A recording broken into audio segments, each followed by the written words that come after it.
Welcome to the Relevance Rapport, where we sit down with global industry leaders who are driving impact and shaping the future. Today, we sit down with Michele Laudig. She's the creative strategist and lead writer for Google Tokyo. She's an American who ventured out from New York. She was previously at Zagat's and is still quite the foodie. And she's had this incredible journey all the way to Tokyo. She might even speak a little Japanese for us if I'm lucky. Welcome to the show, Michele. Hi, Suzanne. Great to see you.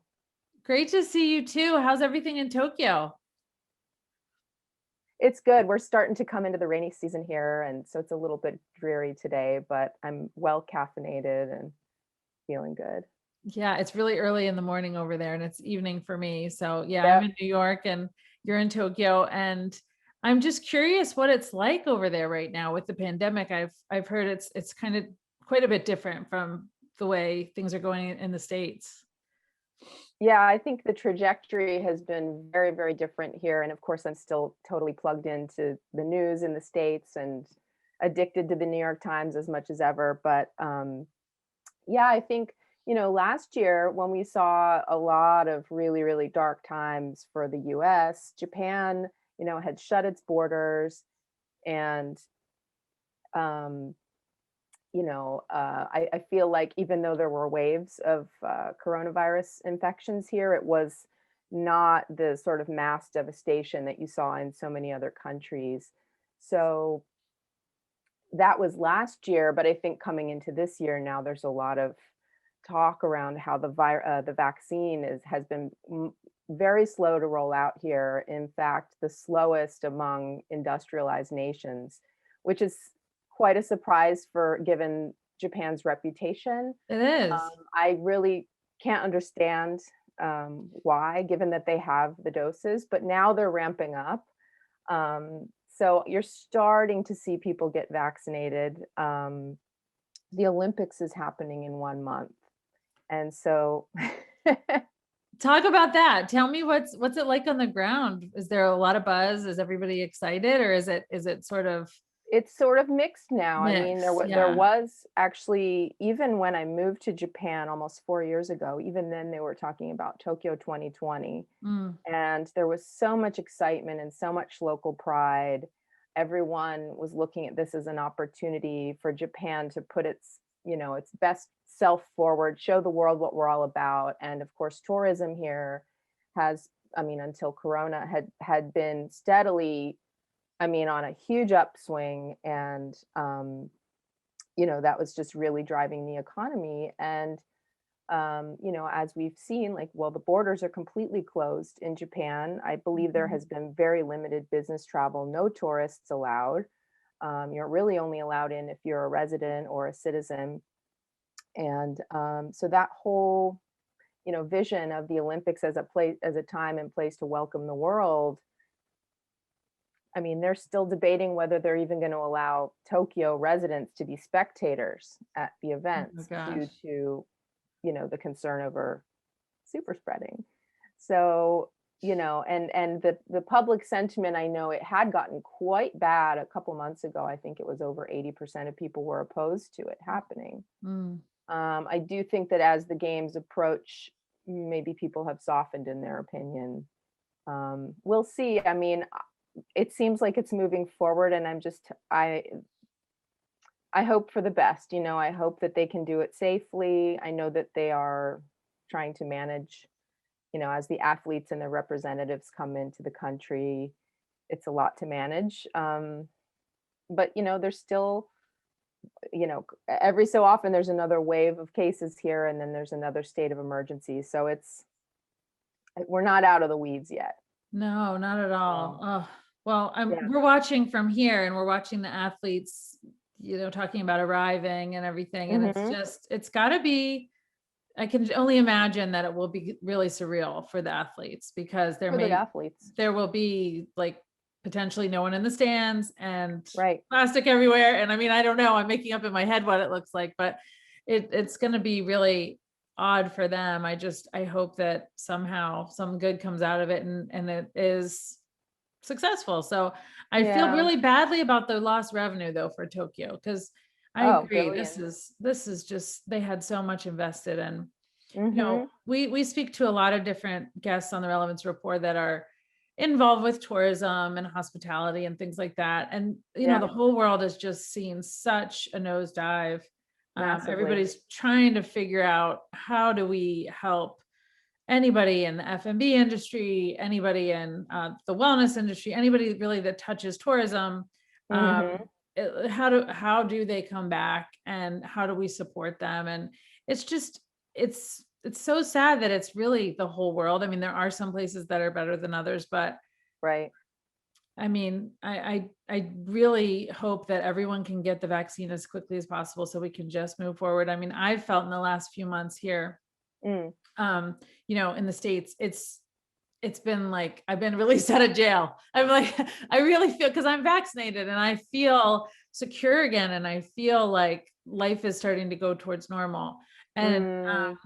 I just wish that for everybody. I can't tell everyone enough how much I think that, we all need to just do our part to move vaccinations forward as quickly as possible, so that we don't get Mm. these new variants happening. And, because there are Exactly. pockets where the vaccines aren't happening. And I know there Mm-hmm. are mixed emotions about that, but speaking from, hopefully, the other Mm. side of it, to Mm. parts of the world that maybe aren't, I feel like everyone should just try to get the vaccine if they have the chance, so that we can all Absolutely. get tourism back and sports back and all this stuff. I mean, it's so important to everyone's economy.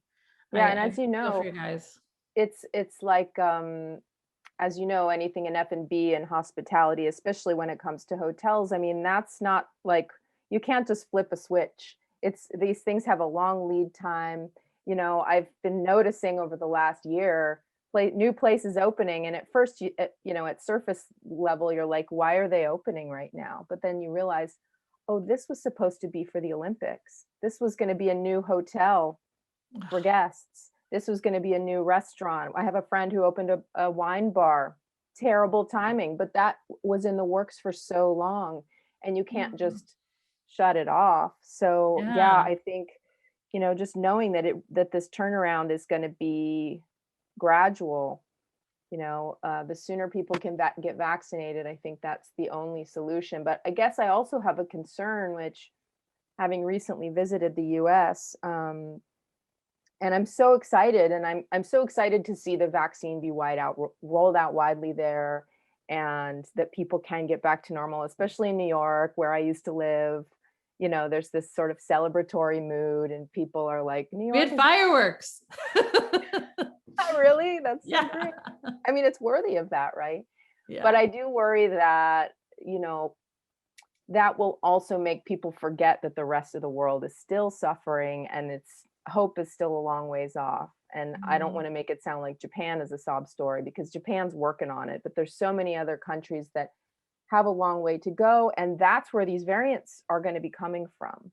And we don't know the results of those. So I think Mhm. my only ask of anyone would, besides getting vaccinated, would be just, try to remember that America is actually in the lucky place right now. It was in a Mhm. horrible place last year. It's in a lucky place right now, and there's a lot of people that have a long journey ahead. Yeah, that's very true. Our London office is not keeping up with, what's happening stateside for other offices. And Mm. we were just talking to people in the Middle East too. I think it's really super important that everyone just keep that sensibility and sensitivity. Like, okay, Right.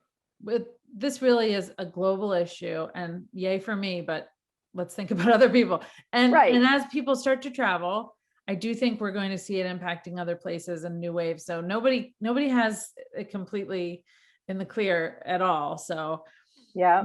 that's just really important for everyone to keep in mind. And um, you know, I know you have a background, you're not currently doing this role, but you were previously working for Zagat's and writing a lot about food. You were a food critic, so you know a lot Yes. about the food world.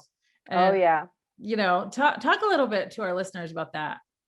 Yeah, so I was a restaurant critic for the Phoenix New Times. I had been on staff. I was a staff writer there and worked there for a little over a decade. So I was in the journalism world, and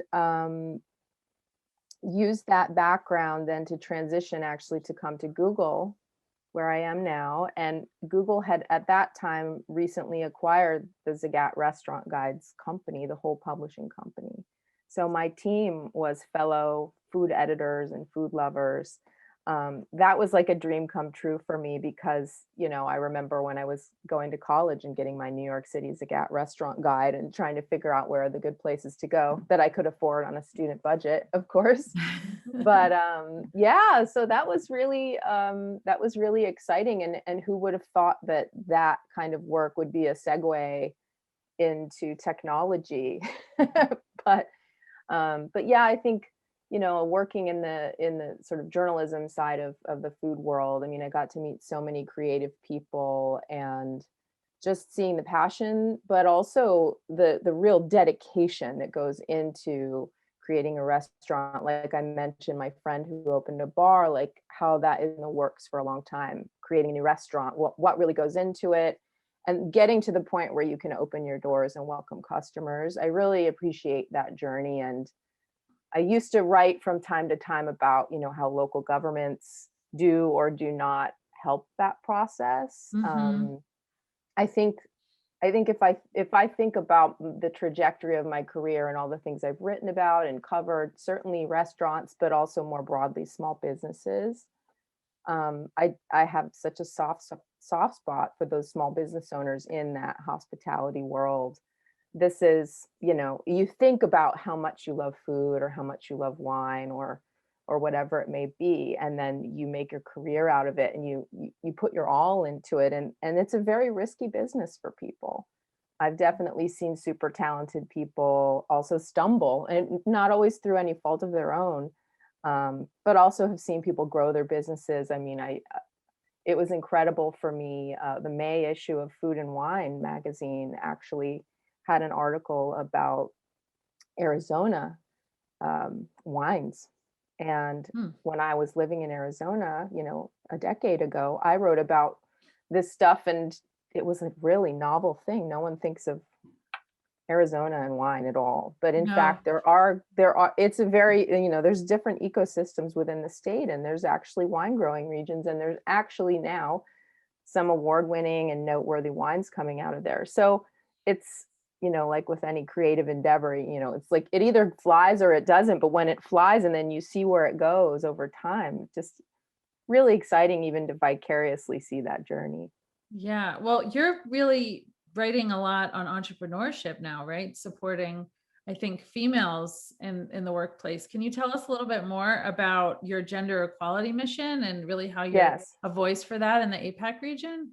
absolutely. So my role, as a creative strategist and a writer, I kind of wear a couple of different hats.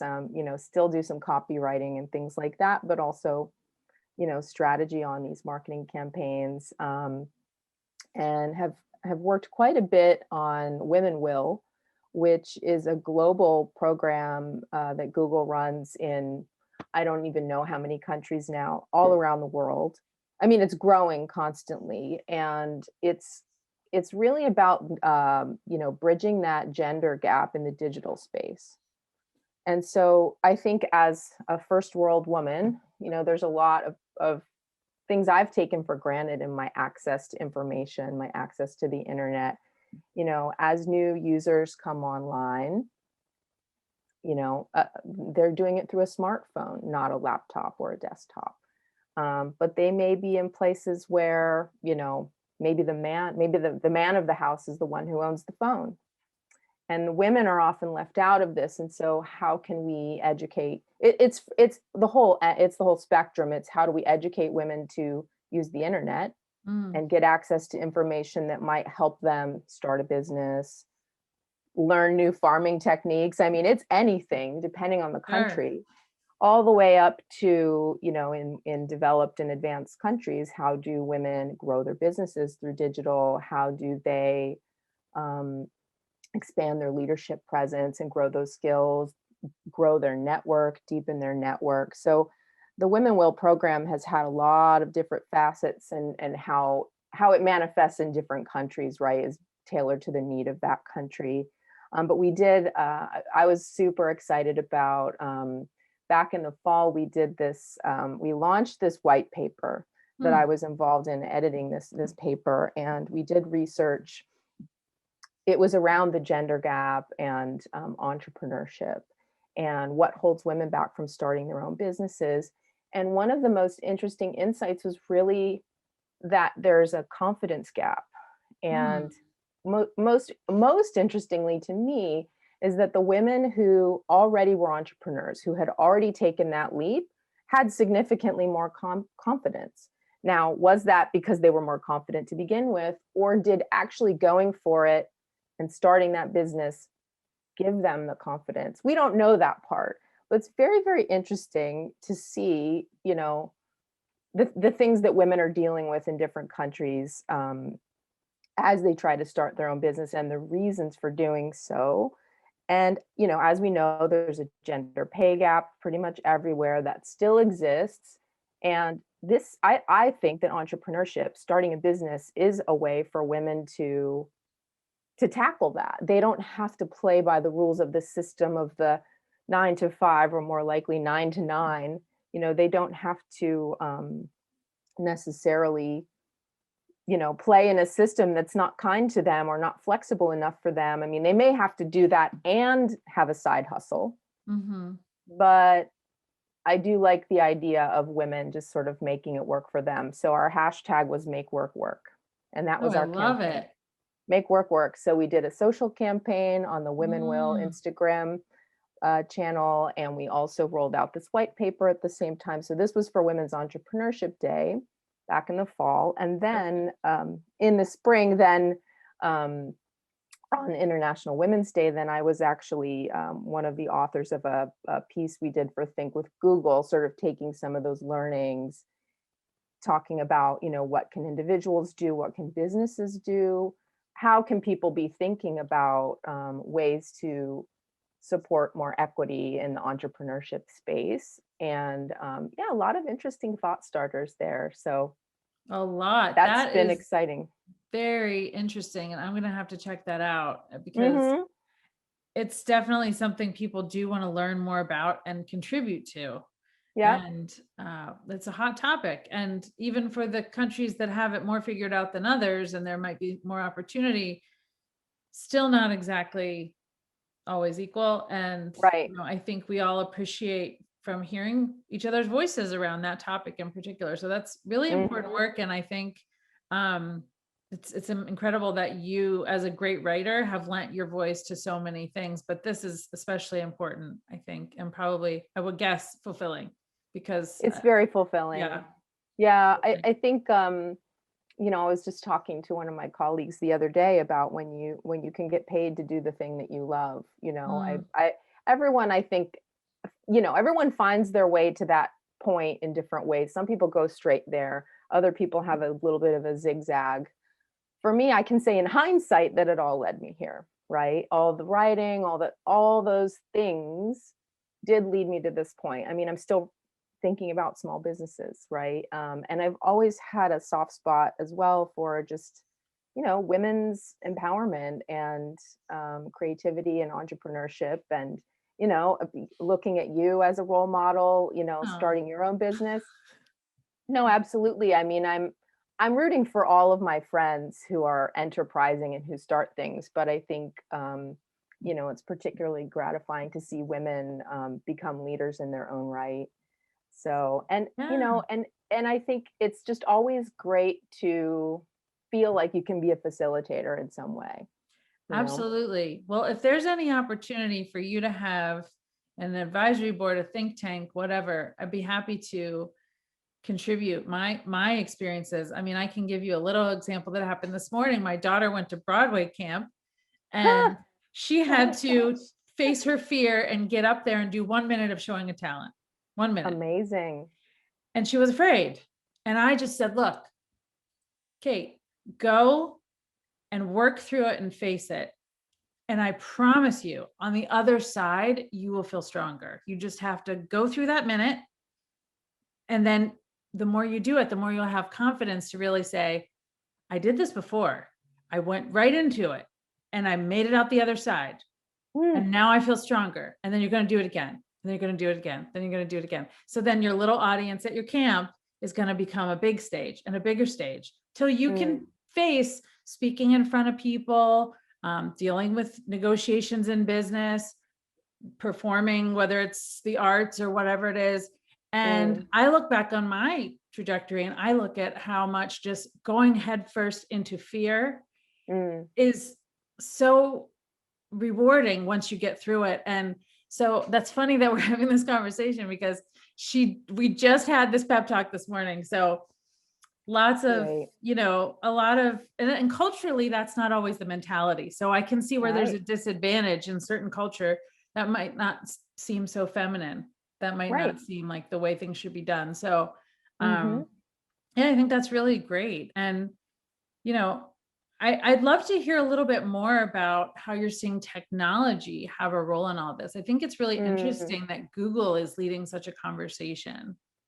Yeah, I think Google has to lead this conversation. I mean, this is the conversation for Google to be having. Um, when we think about what is uniquely Google, what is distinctly Google, where is the space that it makes sense for Google to make a contribution? This is the sweet spot, right?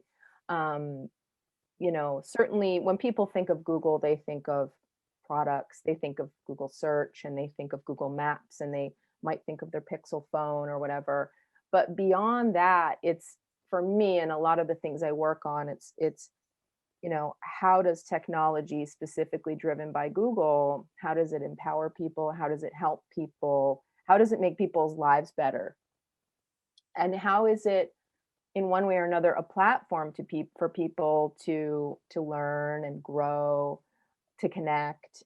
I Mhm. think what's been really interesting is this past year has really shown things that were there all along, but just made it more urgent. I mean, the fact that we are having a video call, okay, sure, we could have done that before, we would have done that before, but there were many people who were not doing that, even if their companies, for example, could have allowed them to work more Sure. remotely or whatever, more flexibly. This is just one example, and it's still quite a, first world example, but just the fact that more people are now able to use technology to stay connected, to do their work, and maybe juggle things. And that's not easy. I definitely feel for my colleagues in Japan who live in the notoriously small apartments in the city, and Mm. and are also, especially when the schools were closed down. I mean, that was everywhere, um but I think those who were able to get more flexibility through digital and technology, I think that's very positive, and I hope that there's some residual benefit there. I think it would be a real shame if whoever the leaders are, if in society, if as a collective, everybody moved back to the way things were. I don't know that everybody really loved things as they were. What can we take away from this time that is useful and beneficial to us? Um, yeah, I think I see technology also, and Google specifically, with going back to our mission of organizing the world's information and making it universally useful and accessible or whatever. Um, that's that's still a need. There's still an urgency for that, and like I mentioned, with Absolutely. all the growing markets, I mean, and APAC is leading the charge in growth globally for so many industries. Yes. um, but how do we make sure that that growth includes women, Mm. right? um, certainly one of the things on my mind a lot with some of the things we've worked on is just economic recovery, and what does that look like in different places? It's going to play Mhm. out in different places. But a key sort of, our thesis for this white paper was really that this has to include women, right? Mm. The recovery is pretty much not possible without making sure that women also are getting gainful employment and all those opportunities. And maybe those opportunities were not really there before, but can we create them, or can digital technology, can the internet be a catalyst for that, to get more Mhm. people online? Maybe you get a side gig digitally, maybe you can teach digitally, maybe you can do something through digital that you couldn't do before. And also just more broadly for small business or any kind of business, those who were not digitized before or not really strongly, web-based, Mm-hmm. now they're seeing the value of it. I actually, this is sort of a side note, but I want to tell you about this film I worked on, which it was the coolest thing ever. It was the one time I got to go out and work on a film this year in the midst of Corona. For We Google? For Google, yes. Okay. We do some of these sort of brand storytelling pieces, Okay. and this one was for Japan. And we actually went out and, there was the anniversary of the big earthquake and tsunami that had happened in the Tohoku region. That region was really hard hit, and for many, many years had a big struggle to bounce back, right, to recover. Mm-hmm. So here we are in this time of Corona, also thinking about how do you recover from this. So this is a region where people know a little bit about recovery and resilience. I Sure. mean, they've gone through so much. And in particular, the sake industry, the sake brewing industry. It's about as traditional of an industry as you can get. I mean, who knows how many centuries or maybe even millennia go into this creating this traditional drink, this traditional product. And in some places, it's still made very, very traditionally. Like we went to one place where it was made by farmers. Like they make it during the winter when they can't be farming. And it's a very traditional cycle.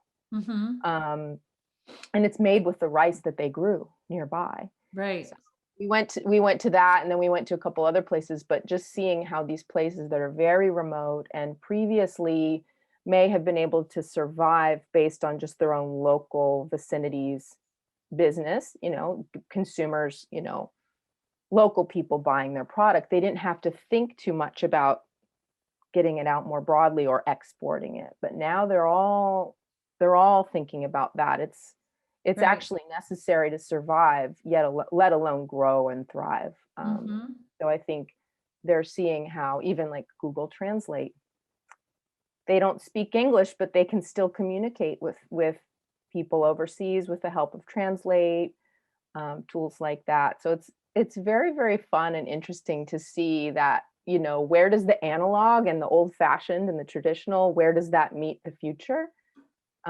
It has to happen for them to keep going. So Absolutely. yeah, So I'll send you the link to that. great, great. So you're working obviously as a writer, but also as just a problem solver. It sounds like you're doing both, Yeah, right? That sounds so absolutely. fun. That sounds really fun. So that must be rewarding. And I know I said that about the women's project, but is the Mm, women's project your main focal point in terms of your project, or is it kind of you do a mix of projects and I'm they're juggling. all different, and you're focusing on more than Tokyo, you're focusing on all of APAC, right? You're That's right. So traveling when you can travel, you're traveling, correct. and you're are you producing content out of each region, or just tell us a little bit more about how you're kind of, I know you do trips and travel and things like that. So what are you doing kind of day to day in addition to these Mm, kind of bigger projects, mm. and what, it's a two-part question. What is driving you to do all Mm, this kind of and keep it going as successfully as you have? You've been there for a long time. I mean, you were at Google in New York and now you're at Google in Tokyo, and you've right. grown there quite a bit. So I'm curious. I know you're doing a little mix of everything, but talk to us a Mm. little bit more about kind of the work that you're doing at a broader scale, and then kind of how it's driving you. Sure. So yeah, it's a regional team. So we're based in Tokyo, and we have another part of our team in Australia in Sydney, but we're a regional team. So I'm currently working on something for Australia and something for Japan. And, so the location that the project is for changes, or it might be a regional thing. It might be a message or a social campaign that we scale regionally, and it might be rolled out into different languages. I might be writing social copy. I might be developing a story for a film. Mhm. Everything I do, it all rolls back to storytelling in one form or another.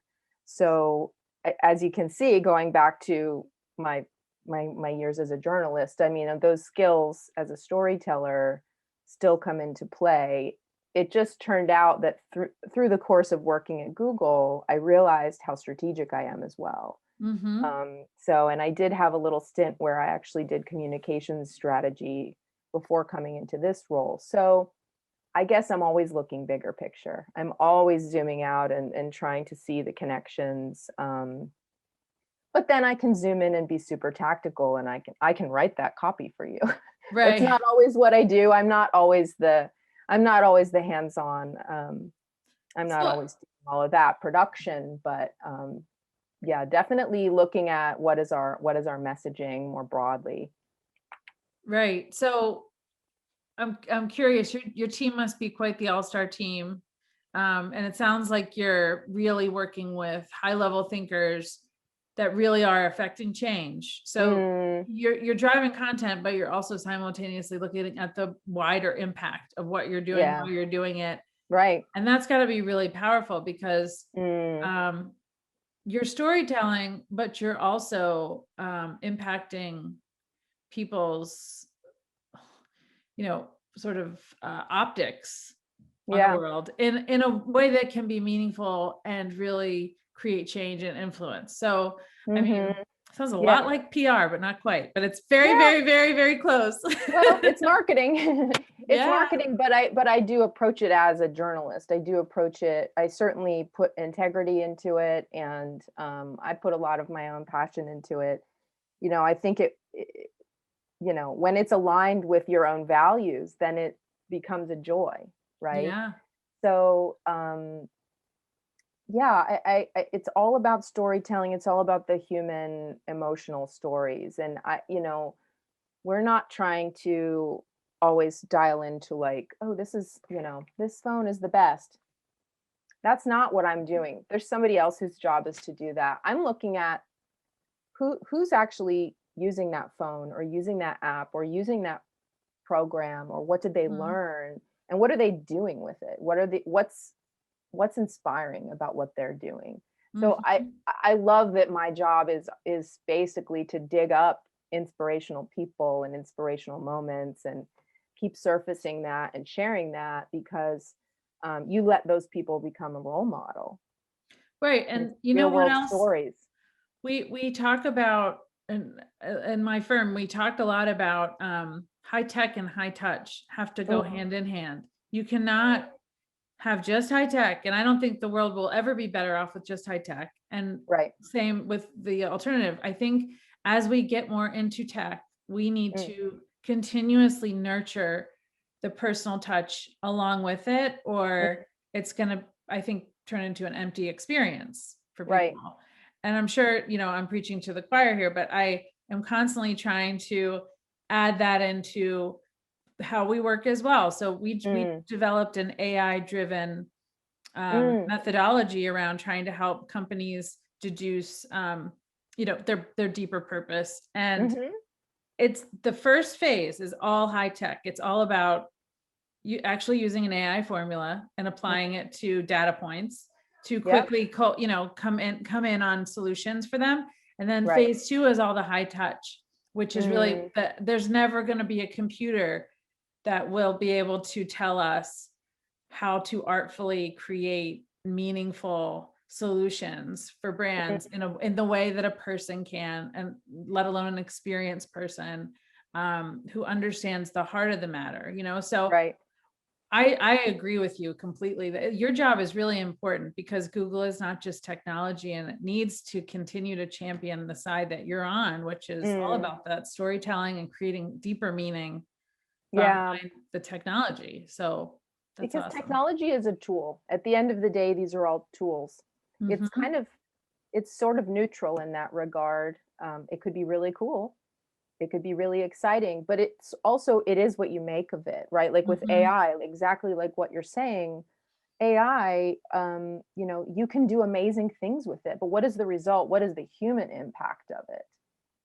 Yes. We've done some stories as well around AI and people who unlikely people. Like one was like a guy who owns a dry cleaning business. I didn't personally work on this film, but the Japan team did a film about this fellow who owns a dry cleaning business in a remote area, and you know he's a sort of a one-man show. And so he uses AI to help scale himself, right?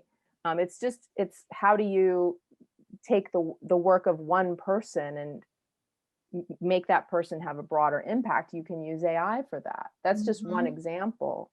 But I mean, I guess it goes back to what I was saying earlier about businesses as well, using digital to scale beyond their own immediate neighborhood and community. They can reach a broader community.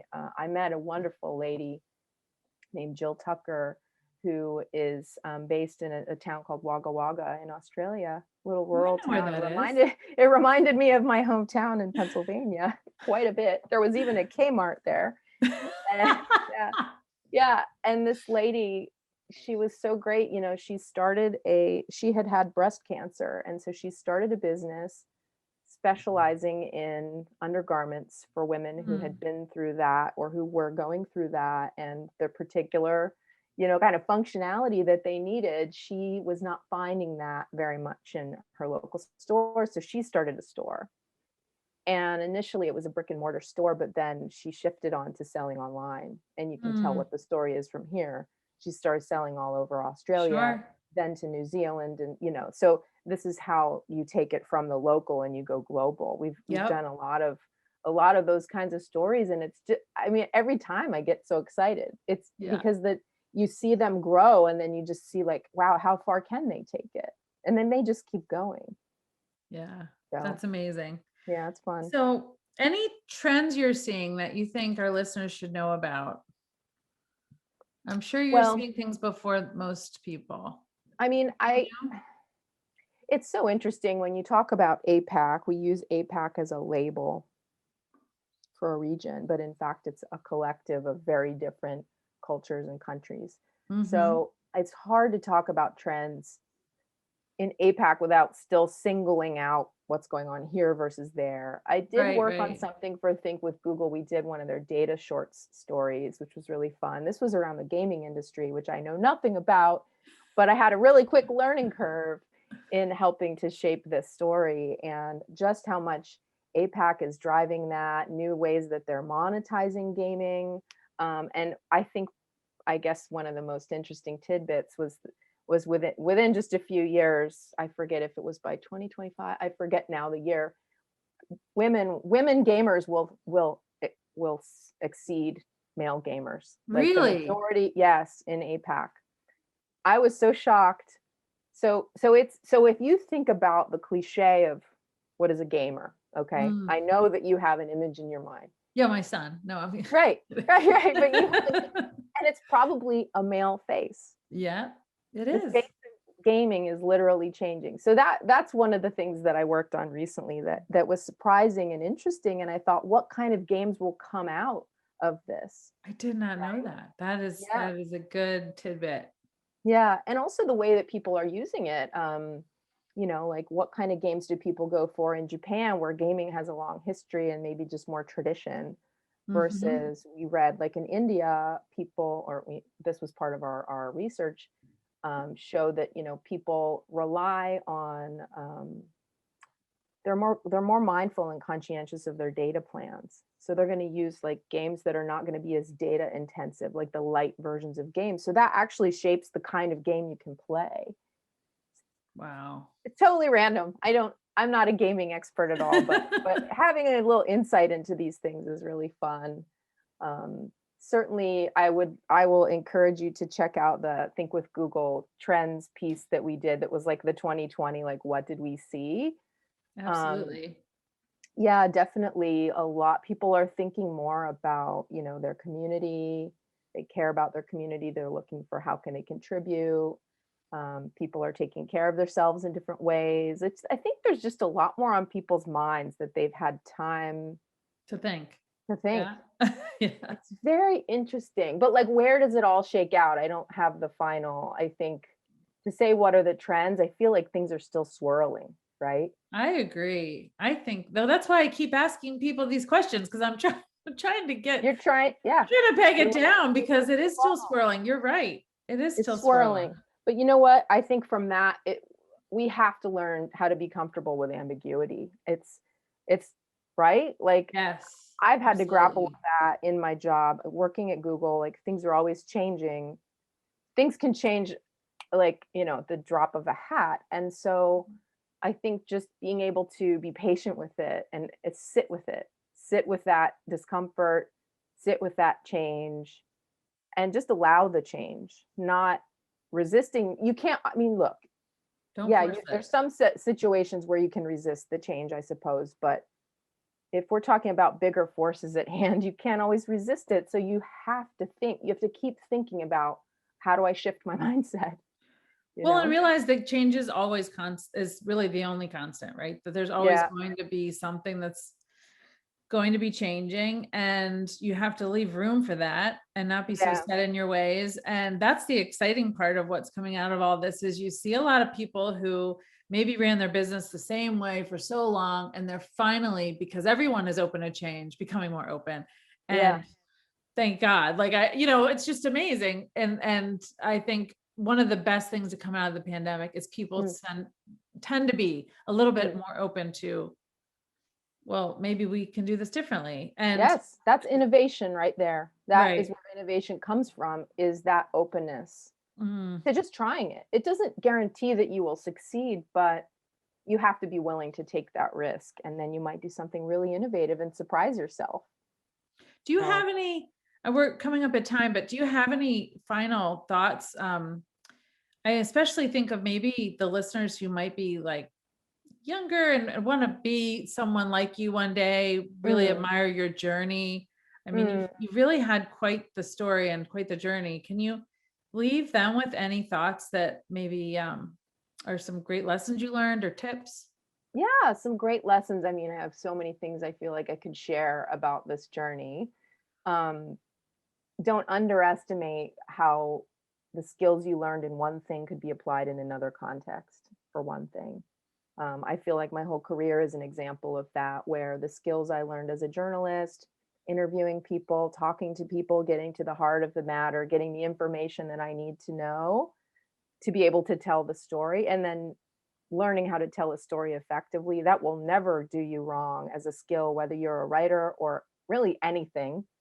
Um, those skills have served me so well in so many roles since then. So I think actually communication, if you are an effective communicator, and by that I don't just mean how you express yourself, like certainly being able to face your fear, get up on the stage, even if you're Kara, like, from that's one half of it, but also the other half is that listening and receiving and understanding the other person, really considering what they're saying, those two pieces of the puzzle, and sometimes taking even a step back to look at the dynamic and think, where do I need to communicate better, who's missing a piece of the puzzle that I need to share with them. I think that will smooth your path for sure.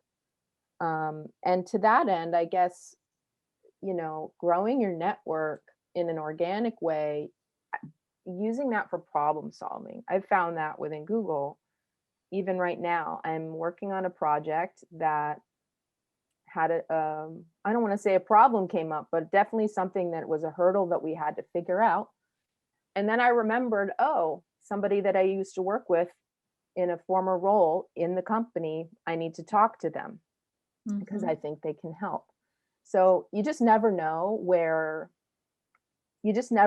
somewhere along the line, like someone that might be the solution or help the solution or give you advice, to what you're trying to solve. So, just be kind to people, be good to people. You just never know, those relationships that you nurture.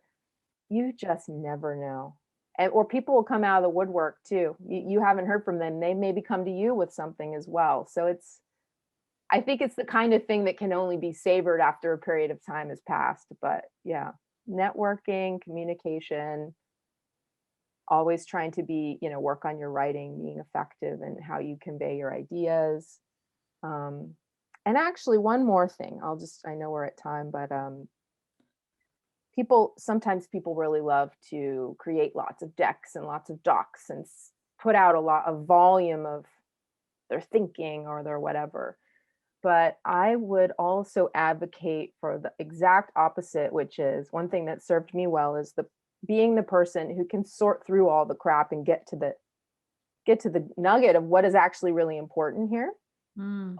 Make the cheat sheet, make the, the one-liner, like to be able to distill things and condense things is a specific skill. But if you can do that, that also is very valuable in a lot of different roles. Somebody who can see through all the, the ball of wax and like figure out a solution. Well, it comes back to our experience in journalism school, where the power is in being succinct. That's basically the bottom line. So I agree with you. And that's also cultural, by the way, different writing styles in different places that they feel like they want to be more wordy to be more eloquent. Right. I agree with you. And I challenge that, especially in today's fast-paced world where people's attention spans are like that. And most of it is online. And if it isn't, it's on a virtual presentation or quick deck, or, people don't even really read anymore. So they chunk information and scan and skim.